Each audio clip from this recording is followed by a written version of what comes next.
Bonjour et bienvenue sur le site quatditlabible.com. Aujourd'hui, La vie de vainqueur de Watchman Nee en version audio en français. chapitre 6, une vie livrée. Lisons deux versets. Luc 18, verset 27 nous dit: Jésus répondit: Ce qui est impossible aux hommes est possible à Dieu. 2 Corinthiens 12, 3 nous dit: Et il a dit: Ma grâce te suffit, car ma puissance est perfectionnée dans la faiblesse. Je me glorifierai donc bien plus volontiers de mes faiblesses, afin que la puissance de Christ se dresse comme un tabernacle sur moi. Manque d'une chose.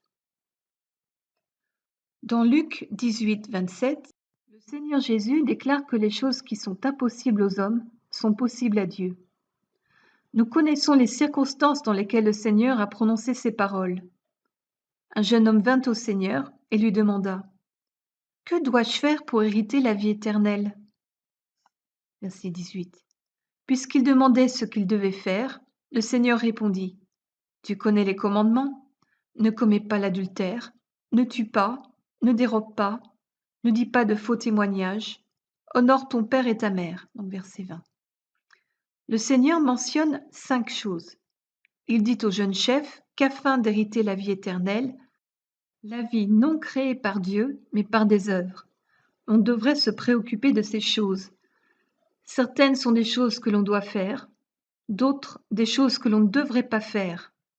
Le jeune chef pensa que si pour hériter la vie éternelle, il suffisait de ne pas faire certaines choses et d'en accomplir d'autres qui sont bonnes, il pouvait remplir ces conditions. En fait, il les avait même remplies depuis sa jeunesse. Mais le Seigneur déclara alors, au verset 22, « Il te manque encore une chose. » Ce soir, nous n'avons pas le temps d'interpréter ce passage. Je me contenterai d'en extraire un principe. Lorsque le jeune homme demanda au Seigneur ce qu'il devait faire pour hériter la vie éternelle, le Seigneur ne mentionna que 5 choses. Pourquoi pas 6? Pourquoi le Seigneur ne lui dit-il pas tout en même temps? Pourquoi, après ces 5 choses, dit-il, il te manque encore une chose? C'était uniquement pour montrer au jeune homme qu'il ne pouvait réussir. La vie éternelle est un don, c'est la grâce de Dieu, et l'homme ne peut l'obtenir par quelque œuvre que ce soit. Le Seigneur mentionna d'abord 5 choses au jeune homme, puis dit: « Il te manque encore une chose. » Car il voulait que le jeune homme sache qu'il ne pouvait hériter la vie éternelle par des œuvres. En effet, c'est impossible. Mais le jeune homme ignorait cela. Il affirmait encore pouvoir réussir. Depuis sa jeunesse, il avait respecté les commandements concernant le fait de ne pas commettre d'adultère, de meurtre, de vol, de ne pas dire de faux témoignages, et d'honorer son père et sa mère. C'est pourquoi le Seigneur ajouta: « Il te manque encore une chose. » Le Seigneur se rendit compte qu'il y avait une chose que le jeune homme ne pouvait pas faire. Le Seigneur pénétra l'âme du jeune homme et vit qu'il y avait une chose qu'il ne pouvait accomplir. Aujourd'hui, le Seigneur fait la même chose parmi nous en ce qui concerne l'expérience de la vie de vainqueur. Il applique le même principe envers tous. Peut-être certaines sœurs ou certains frères affirment-ils qu'ils ne sont pas aussi fiers, aussi jaloux ou aussi têtus que d'autres.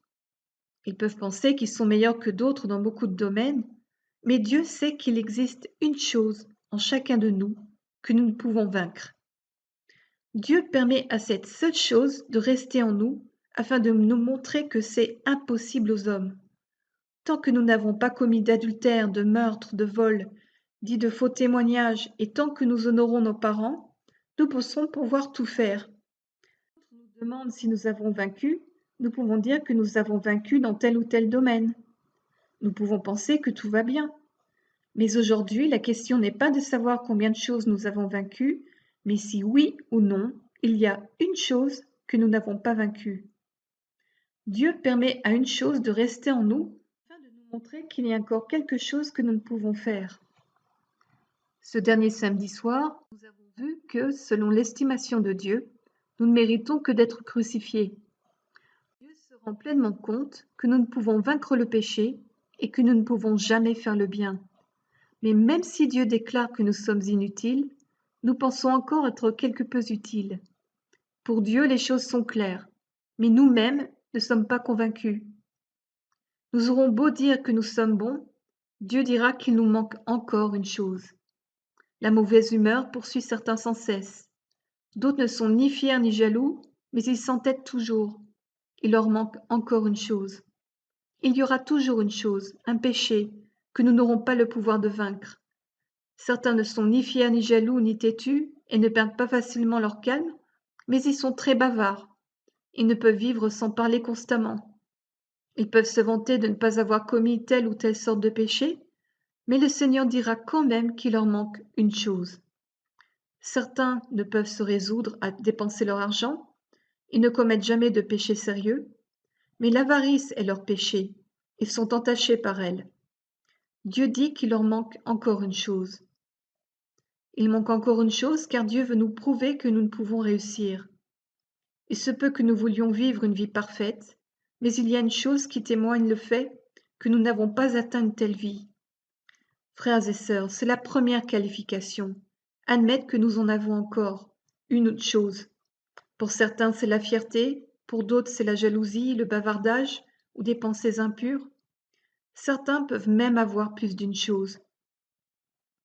Les paroles du Seigneur indiquent que le salut est impossible à l'homme. Recevoir la vie est impossible à l'homme.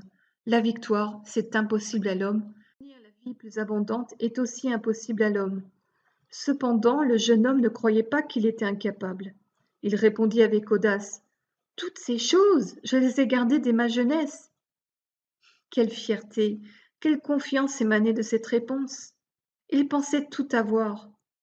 Mais le Seigneur lui a dit qu'il lui manquait encore une chose. Un homme peut dire qu'il n'a pas le péché de la fierté, de la jalousie, de l'entêtement, du bavardage ou aucun des péchés que j'ai mentionnés, mais il lui manque encore une chose. S'il rentrait chez lui et réfléchissait un peu, il se rendrait compte qu'il y a encore une chose. L'intention de Dieu, c'est que l'homme se rende compte de son incapacité. Frères et sœurs, Dieu a conclu que nous ne réussirons jamais.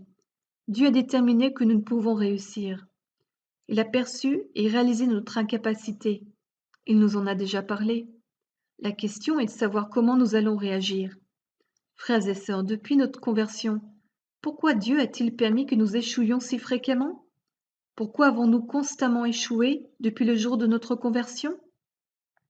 Nombre de frères et sœurs me confessent en pleurant qu'ils ne peuvent vaincre tel ou tel péché.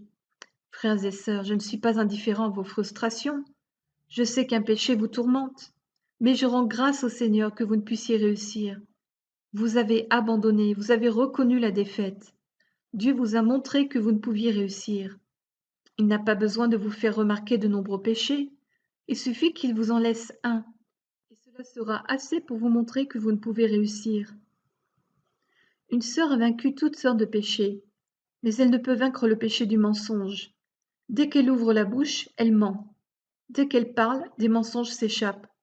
Elle sait que c'est un péché qu'elle ne peut vaincre. Une autre sœur ne peut vaincre sa mauvaise humeur. Dès qu'on l'ennuie, elle perd son calme.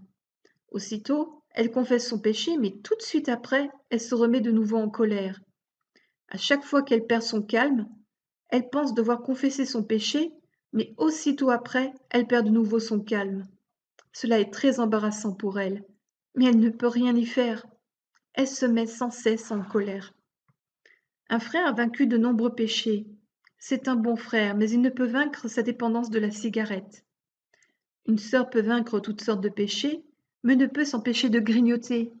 Pourquoi les chrétiens font-ils ces différentes expériences? Dieu les permet afin de nous prouver que nous ne pouvons réussir. Dieu sait que nous ne pouvons réussir, mais nous continuons à dire que nous pouvons réussir. Dieu dit que nous sommes sans espoir, mais nous continuons à dire que nous avons de l'espoir. Il nous faut nous rendre compte que c'est par nos nombreux déchirements de cœur et nos échecs, ainsi que par nos nombreuses défaites, nombreuses que Dieu nous prouve que nous pouvons réussir. Dieu nous demande si nous nous rendons compte que nous avons assez échoué. Il nous prouve que nous ne pouvons jamais vaincre. Il nous permet d'échouer une fois, 2 fois, 10 fois, voire 20 fois, afin que nous nous rendions compte que nous ne pouvons réussir. Il nous permet d'échouer sans cesse, afin de nous montrer notre incapacité. Il permet de telles expériences pour que nous reconnaissions devant lui que nous ne sommes pas capables. Frères et sœurs, la première étape vers la délivrance est d'admettre que nous ne pouvons pas réussir. Pour être sauvé, un homme doit d'abord reconnaître son incapacité. Pour vaincre, il doit également reconnaître son incapacité. Une fois que nous aurons atteint ce stade, Dieu commencera son œuvre. Malheureusement, le jeune homme qui est venu à Jésus s'en est allé déçu. Quel dommage qu'il soit parti désespéré, bien qu'il se soit rendu compte de sa propre incapacité. Pourquoi Dieu a-t-il donné la loi aux hommes? Nous n'avons pas besoin de considérer toutes les lois données par Dieu au cours des 4000 années passées. Il nous faut seulement considérer les 10 commandements donnés par Dieu aux Israélites sur le mont Sinaï. Quel était le dessein de ces commandements? Dieu donna les 10 commandements aux Israélites, non pas pour qu'ils les respectent, mais pour qu'ils les violent. Qu'est-ce que cela veut dire? Dieu sait que l'homme ne peut pas respecter la loi, et il sait que chaque homme est un pécheur. Mais l'homme ne veut pas reconnaître le verdict de Dieu. Ce n'est qu'après avoir essayé et échoué qu'il admettra être un pécheur.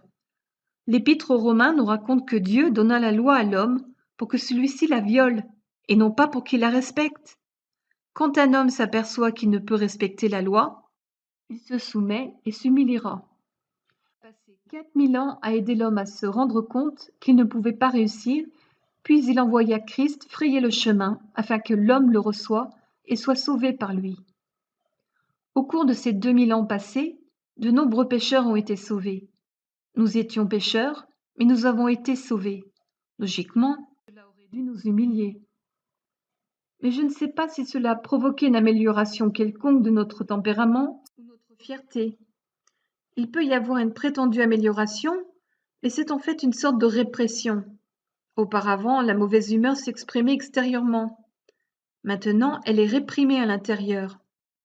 Il en est de même pour la fierté. Quand le refoulement atteint un certain point, nous ne pouvons plus réprimer ces choses et tout éclate. Dieu nous montre que nous ne pouvons pas réussir.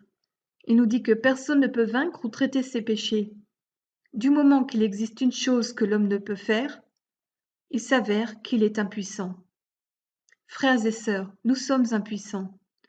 Pour recevoir la délivrance de Dieu, la première chose que nous avons à faire est d'admettre devant lui que nous ne pouvons réussir et que nous n'avons pas l'intention de réussir.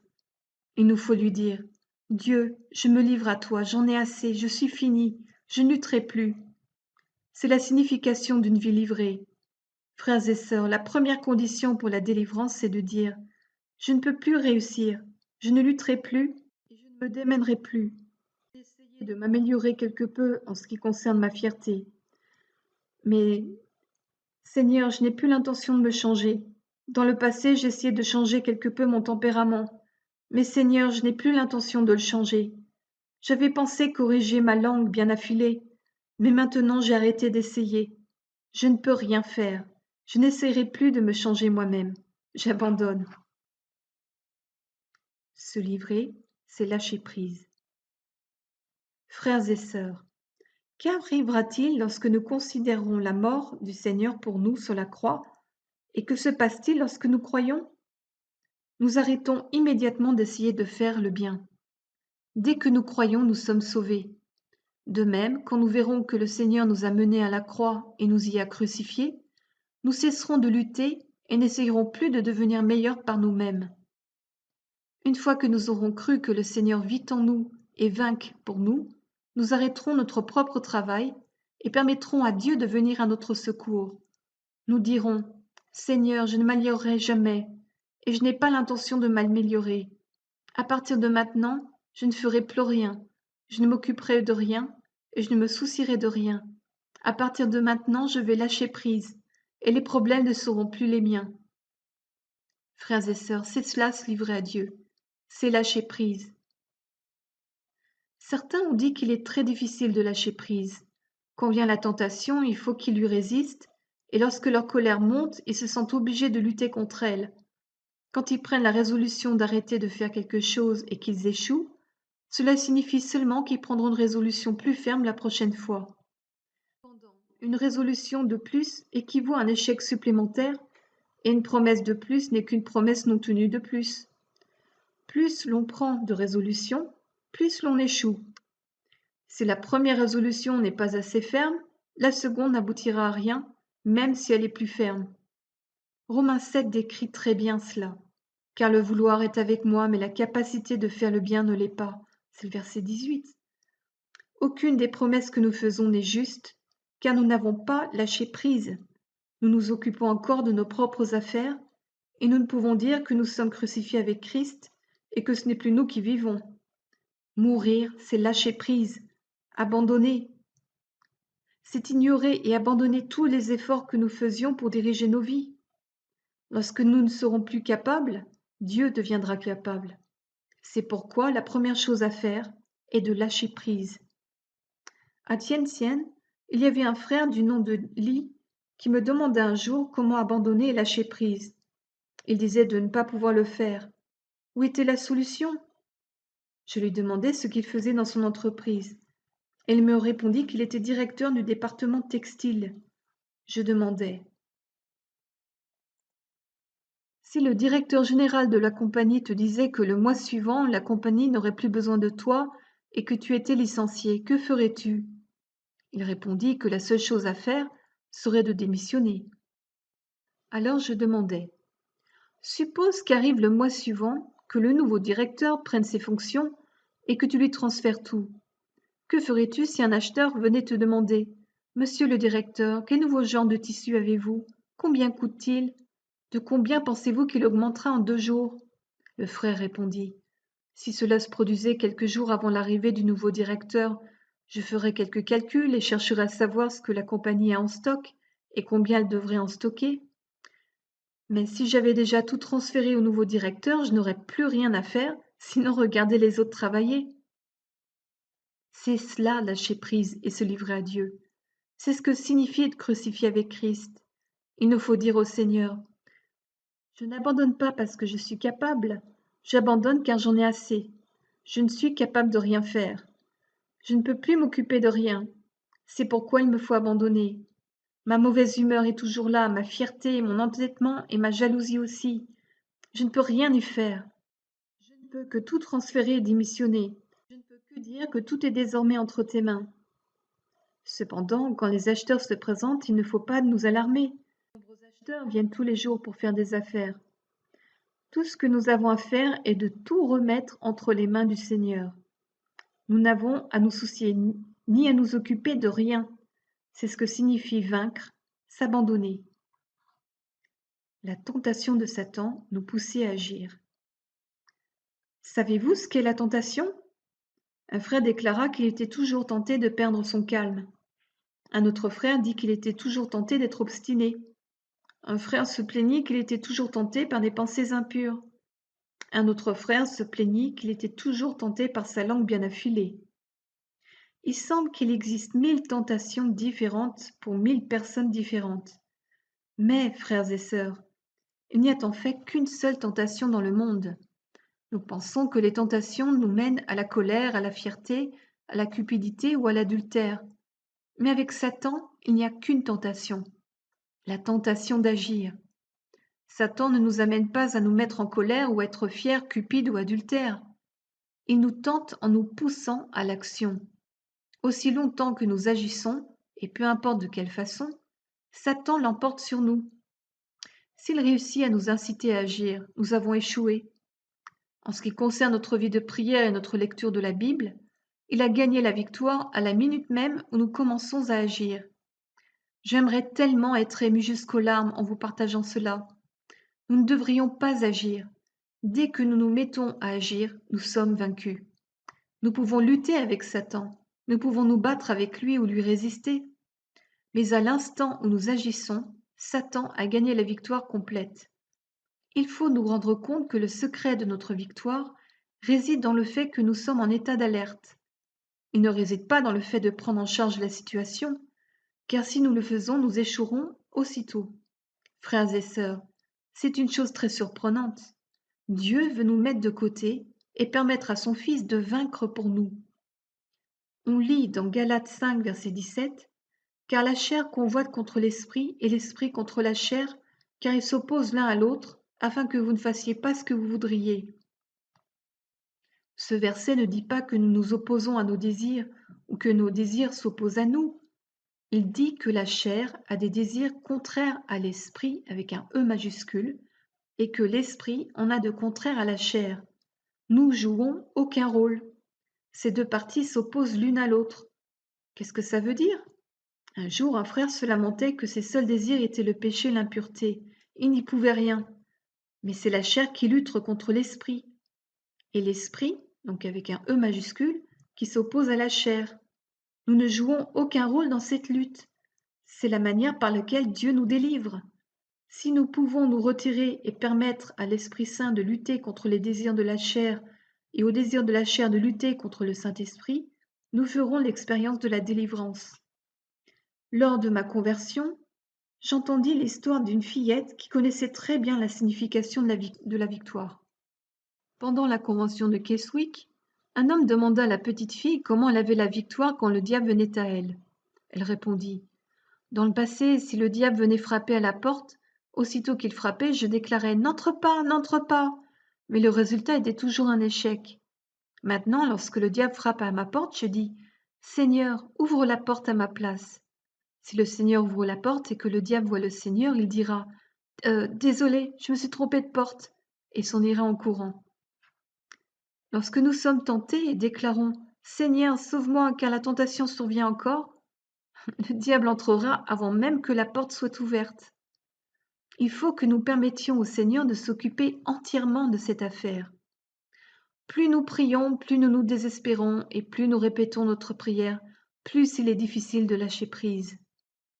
Un frère déclara un jour que quand Pierre était en train de couler, il dit simplement: « Seigneur, sauve-moi !»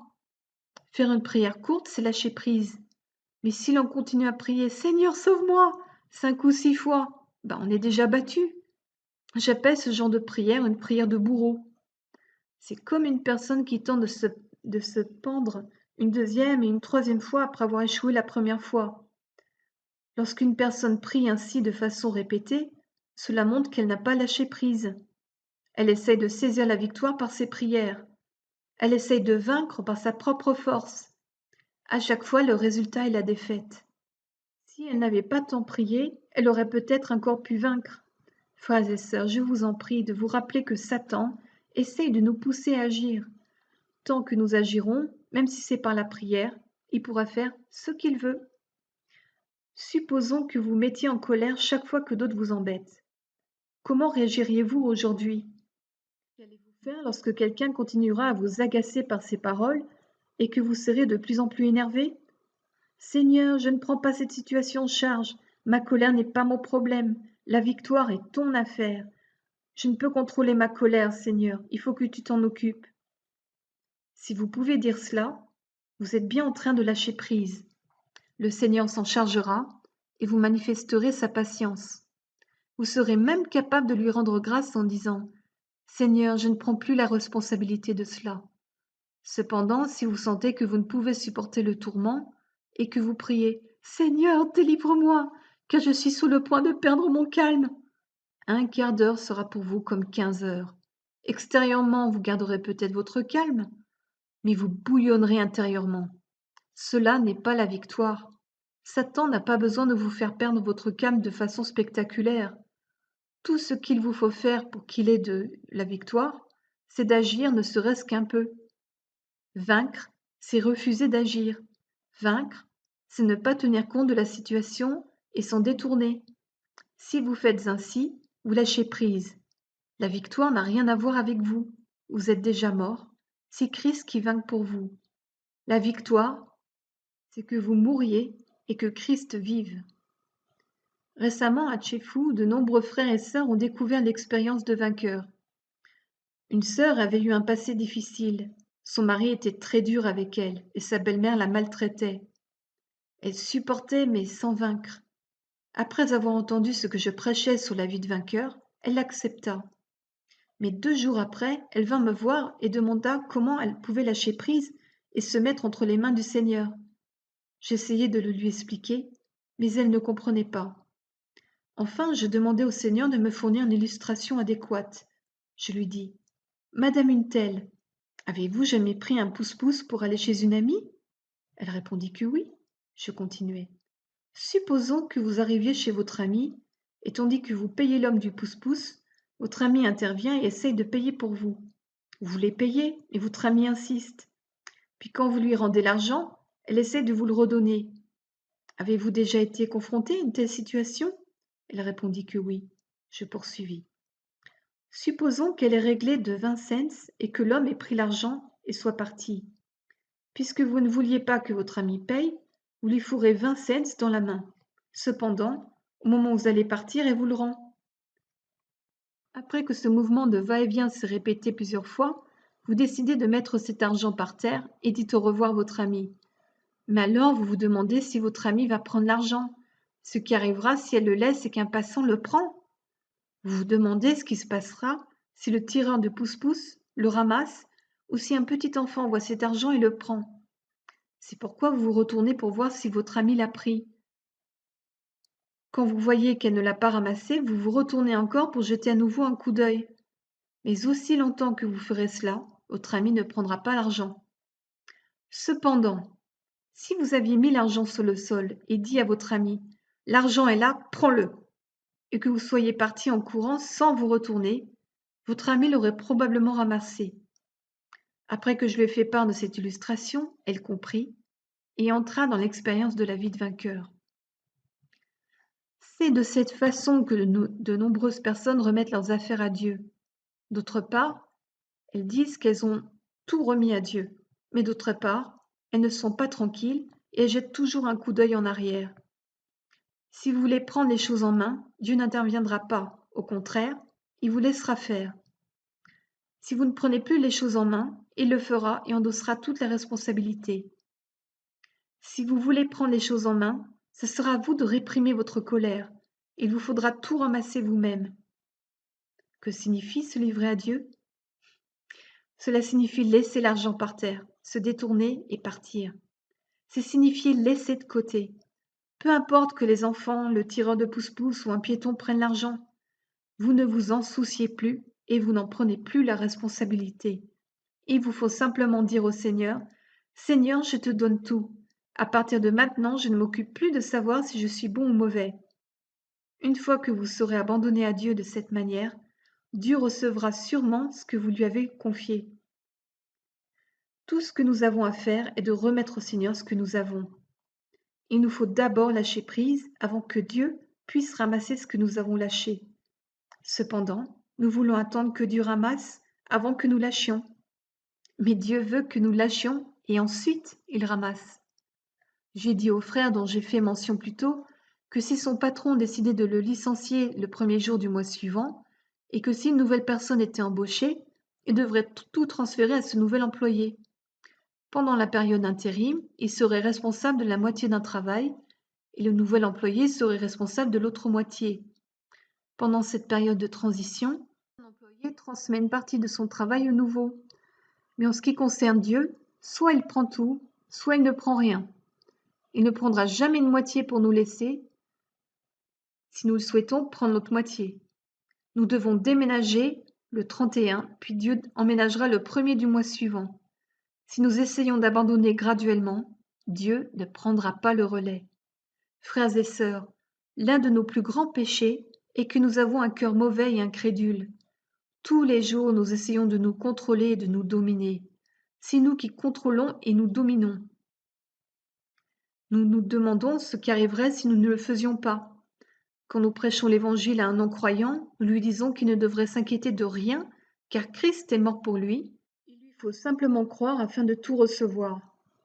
De la même manière, nous avons été crucifiés avec Christ et Christ vit en nous. Rendons grâce à Dieu du fait que Christ soit notre tête et que nous soyons ses membres. Christ est le cep et nous sommes les sarments. Il est notre vie et notre tout. Quand nous serons émondés, aurons abandonné, démissionné et nous aurons détourné, Christ commencera à prendre le relais. Si un non-croyant tente de se débarrasser de lui-même, le diable emménagera. Alors il dit: Je retournerai dans ma maison d'où je suis sorti, et quand il arrive, il la trouve vide, balayée et ornée. Il s'en va et prend avec lui 7 autres esprits plus mauvais que lui. Ils entrent dans la maison et s'y installent. Ça, c'est Matthieu 12, versets 44 et 45. Pour les croyants, il y a du cas de 2 familles vivant sous un même toit. Lorsque l'une déménagera, l'autre sera encore là. Si un homme n'est pas sauvé, il ne sera pas victorieux même s'il cesse d'œuvrer par lui-même. Mais s'il est sauvé, le Seigneur lui donnera la pleine victoire aussitôt qu'il cessera d'œuvrer par lui-même. Une fois que le moi s'en va, la victoire arrive. Dès que nous déménageons, nous avons la victoire. Lâcher prise et abandonner signifie nous supprimer nous-mêmes et déménager. C'est la signification du plein abandon. Dans le livre The Christian Secret of Happy Life, donc le secret du chrétien pour une vie heureuse, se trouve l'histoire d'un chrétien qui descend dans un puits asséché. Il y avait une corde au bord du puits, et l'homme s'en servit pour descendre. Soudain, il arriva au bout de la corde. Il allait au fond, mais il ne savait pas quelle était la profondeur du puits. Il pensa remonter, mais il n'avait pas assez de force. La seule chose qu'il pouvait faire était de s'agripper à la corde et de crier au secours. Cependant, le puits se trouvait dans un désert, et l'homme était à l'intérieur du puits. Personne ne répondait à ses cris. Bientôt, il n'eut plus de voix, ses forces étaient épuisées, et il n'en pouvait plus. Il pria. « Dieu, fasse que je tombe dans l'éternité. » Après avoir prié, il lâcha prise et tomba, mais ce ne fut qu'une chute de 8 centimètres. Quiconque pense tomber dans l'abîme lorsqu'il lâche prise s'apercevra qu'il est tombé sous le roc éternel plutôt que dans l'éternité. Frères et sœurs, lâchez prise, lâchez prise. La première condition de la vie de vainqueur est de lâcher prise. À partir de maintenant, vous n'avez pas besoin de prendre les choses en main. Cela signifie qu'à partir de maintenant, vous vaincrez. La démission apporte la victoire. Récemment, à Tchefu, une sœur entendit parler des 2 conditions de la vie de vainqueur, livrer sa vie à Dieu et croire. Je lui demandai si elle était arrivée au bout. Elle avait l'habitude d'aller sans cesse prier sur la montagne et elle répondit « Je suis allée sur la montagne aujourd'hui. J'ai creusé une autre tombe pour moi-même et j'ai procédé à un autre enterrement. » Je lui posai la question plusieurs fois. Elle répondait toujours de la même manière. Je savais qu'elle avait déjà réglé de nombreux péchés difficiles, mais n'était toujours pas heureuse. Je priais pour elle, mais il ne semblait pas y avoir de résultat. Un jour, je priais pour que Dieu me donne les mots qui l'aideraient à arriver au bout. Ce jour-là, elle jouait un hymne. Je lui demandais comment elle allait. À cette question, elle se mit à pleurer. Elle me dit qu'elle avait réglé de nombreuses choses, mais que ne pouvait régler le petit péché de grignotage. Cela pouvait paraître insignifiant à d'autres, mais pour elle, c'était un petit péché. Lorsqu'elle mentionna cela, je ris et dis « Mais c'est merveilleux, c'est ce qu'il y a de mieux !» Elle déclara « Tu dis que la condition pour recevoir la vie de vainqueur est d'abord de se livrer à Dieu et ensuite de croire. Or, je ne peux faire aucune de ces 2 choses. » Je répliquai « Alors pourquoi ne continue-t-on pas ainsi ?» Elle répondit « Mais n'as-tu pas dit que la condition pour vaincre est d'abord de se livrer à Dieu et ensuite de croire ? Or, je ne peux pas le faire. Où est la solution ?» Je dis « Continue simplement ainsi. » Que signifie se livrer à Dieu ? Cela veut dire lâcher prise. Lâcher prise n'est pas un travail, mais tu en as fait un travail. Croire n'est pas non plus un travail, mais tu en as fait un travail.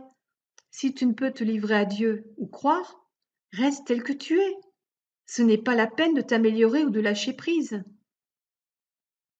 Il est vrai que la condition pour vaincre est de se laisser à Dieu et de croire. Mais tu en as fait une formule pour la victoire. Cela ne marchera pas. Complètement plus tôt. Tu n'as rien besoin de faire. Tu n'as même pas besoin d'essayer de lâcher prise ou de croire. Si tu peux louer Dieu, alors loue-le. Si tu ne peux pas, tu n'as pas besoin d'essayer. Si tu peux venir devant le Seigneur, viens devant lui. Viens devant lui, que tu sois mort à toi-même ou non. C'est tout ce que tu as à faire. C'est ce que signifie se livrer à Dieu. Mes amis, nous sommes trop compliqués. Dieu dit que nous n'avons rien besoin de faire, nous voulons quand même faire beaucoup de choses. De nombreux frères et sœurs déclarent qu'ils lâchent prise, mais ils font encore de cela un travail, ou en quelque sorte. Ils luttent constamment entre lâcher prise et ne pas lâcher prise. Ils sont encore en train d'exercer leur propre force dans ce domaine. Frères et sœurs, lâcher prise signifie que vous en avez terminé. C'est la victoire. Après avoir entendu mes paroles, la sœur fut troublée pendant 3 jours. La révélation avait été trop grande pour elle et elle était déroutée. Mais au bout de 3 jours, elle franchit le cap. Frères et sœurs, existe-t-il une chose que vous ne pouvez vaincre? Cette sœur n'avait qu'une chose dont elle ne pouvait pas se défaire, et le Seigneur l'en a délivrée. Notre faiblesse et notre gloire. On lit dans 2 Corinthiens 12, verset 9, et il m'a dit, « Ma grâce te suffit, car ma puissance est perfectionnée dans la faiblesse. Je me glorifierai donc bien plus volontiers de mes faiblesses, afin que la puissance de Christ se dresse comme un tabernacle sur moi. »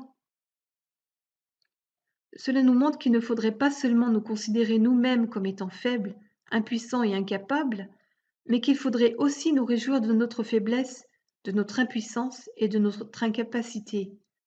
Ce verset dit qu'il nous faudrait pleurer sur notre faiblesse? Non, au contraire. Il est dit que nous devrions nous réjouir de nos faiblesses. Et nous ne devrions pas seulement nous réjouir, mais aussi nous glorifier de nos faiblesses. Que signifie se glorifier de ses faiblesses? Le monde entier se lamente de ses faiblesses, mais les vainqueurs se glorifient de leurs faiblesses, car ils ont la foi.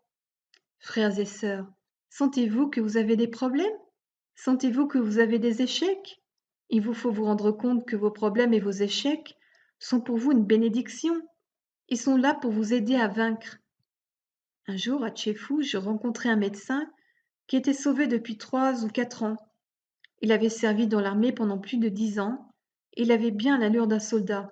Il était direct et franc. Son salut était certain. Cependant, il avait l'habitude de fumer des cigarettes.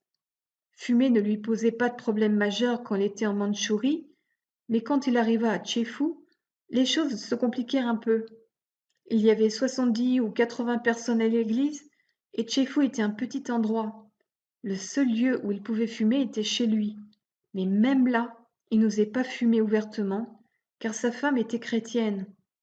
À l'hôpital où il travaillait, il y avait quelques infirmières qui étaient aussi des sœurs en Christ. D'un côté, il voulait fumer, mais d'un autre côté, il se sentait gêné. Chaque fois qu'il entendait quelqu'un approcher, alors qu'il était en train de fumer, il devait éteindre sa cigarette en vitesse. Quand il fumait dans la rue, il lui fallait d'abord regarder devant et derrière lui pour voir s'il reconnaissait quelque visage familier. Il ne pouvait s'arrêter de fumer, cependant continuer à fumer lui était pénible. Il ne savait que faire. Après l'une de mes réunions, il vint vers moi et prit rendez-vous pour me voir le lendemain matin à 9 heures. Il me dit qu'il avait à parler de choses très importantes. Le lendemain matin, quand il arriva, il me raconta toute son histoire. Il me dit qu'il fumait depuis plus de 10 ans et ne pouvait pas arrêter. Que devait-il faire? Plus il parlait, plus je riais en regardant le plafond. Il dit, « Monsieur Ni, il s'agit d'un problème sérieux. » Je répondis que je savais qu'il s'agissait d'un problème sérieux. Il dit qu'il ne pouvait rien y faire. Je répondis, « C'est merveilleux que vous ne puissiez rien y faire. Rien ne pourrait être plus agréable à entendre. » Il me demanda pourquoi, et je répondis, « Je me réjouis car seul le Seigneur peut régler ce problème. Je ne peux rien y faire et vous ne pouvez rien y faire. Votre femme ne peut rien y faire et les frères et sœurs non plus.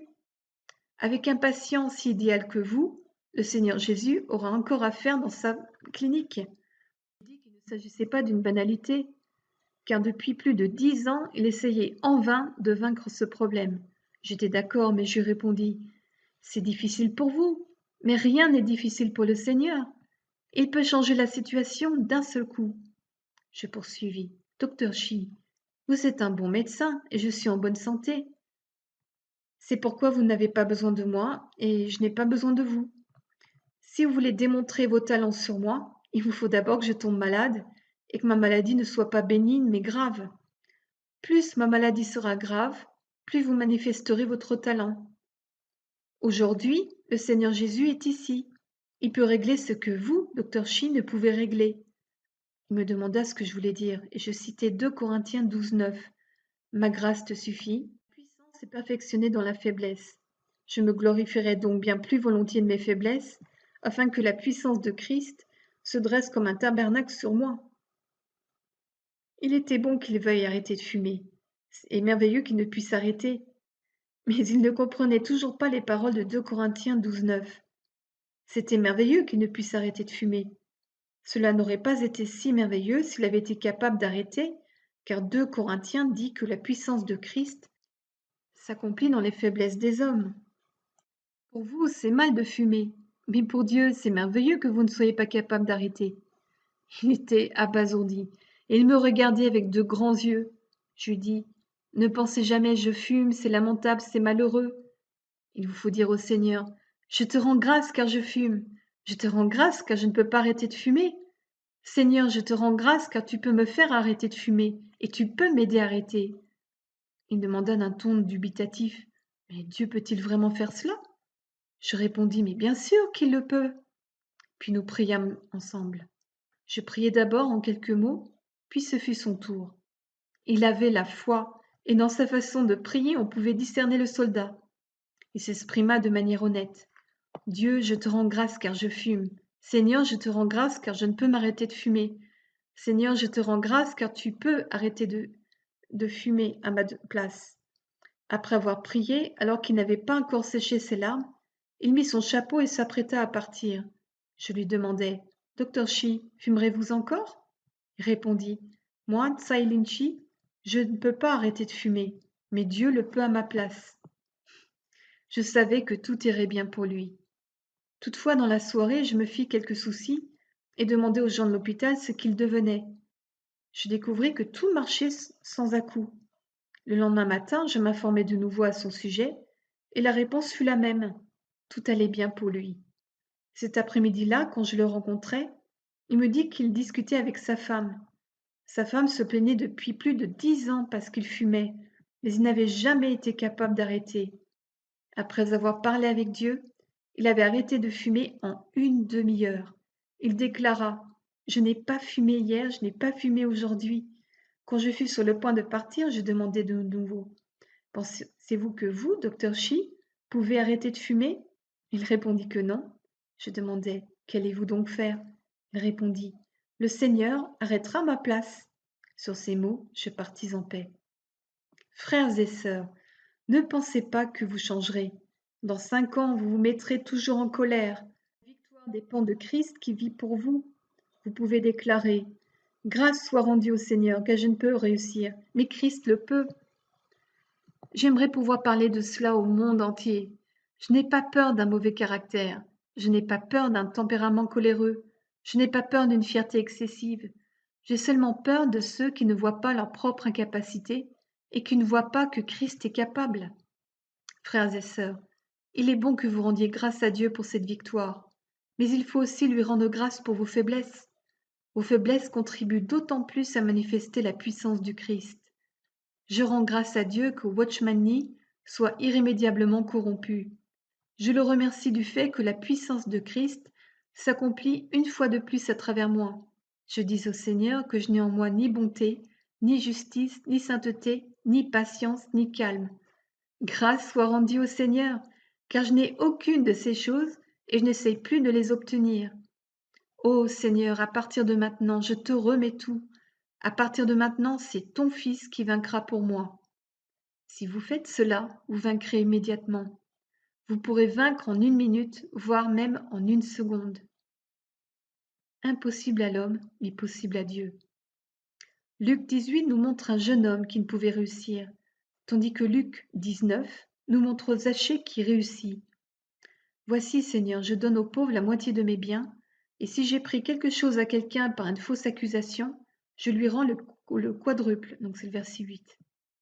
Il réussit à cet instant même. Zachée fit ce que le jeune homme ne pouvait pas faire. Luc 18 nous montre qu'à l'homme, c'est impossible, tandis que Luc 19 nous montre qu'à Dieu, tout est possible. Le vieil homme, dans Luc 19, fut capable de faire ce que le jeune homme, dans Luc 18, ne put faire. Dans Luc 18, le jeune homme ne pouvait pas faire ce que le Seigneur lui disait de faire. Dans Luc 19, le Seigneur n'a pas dit grand-chose au vieil homme, mais celui-ci croyait. Le jeune homme n'a pas réussi parce qu'il ne croyait pas en Dieu. Le vieil homme et sa maisonnée étaient les descendants d'Abraham. Ils avaient la foi et le salut est entré dans cette maison. C'était l'œuvre de Dieu. Frères et sœurs, il nous faut rendre grâce au Seigneur. Nous ne pouvons aimer, nous n'avons pas de patience, nous ne pouvons être humbles, nous ne pouvons être doux. Mais il n'y a pas un verset dans la Bible, pas une parole de Dieu qui nous dise que nous devrions vivre une vie que nous sommes capables de vivre ou que nous devrions faire ce que nous sommes capables de faire. Dieu nous dit toujours de faire ce que nous ne pouvons faire et de vivre une vie que nous ne pouvons vivre. Chaque matin, je m'éveille et rends grâce à Dieu, car aujourd'hui encore, il accomplira ses miracles. Le soir, je lui rends grâce pour les miracles qu'il a réalisés ce jour-là. Aujourd'hui, Dieu me rend capable d'endurer ce que je ne pourrais pas endurer autrement. Il me rend capable d'aimer ce que je ne pourrais pas aimer autrement. Il me rend capable de faire ce que je ne pourrais pas faire autrement et d'agir de la manière dont je ne pourrais pas agir autrement. Grâce lui soit rendue. Chaque jour, nous expérimentons ces paroles. Les choses qui sont impossibles à l'homme sont possibles à Dieu. Nous vous remercions pour votre écoute et nous espérons vous retrouver sur notre site cadilabible.com.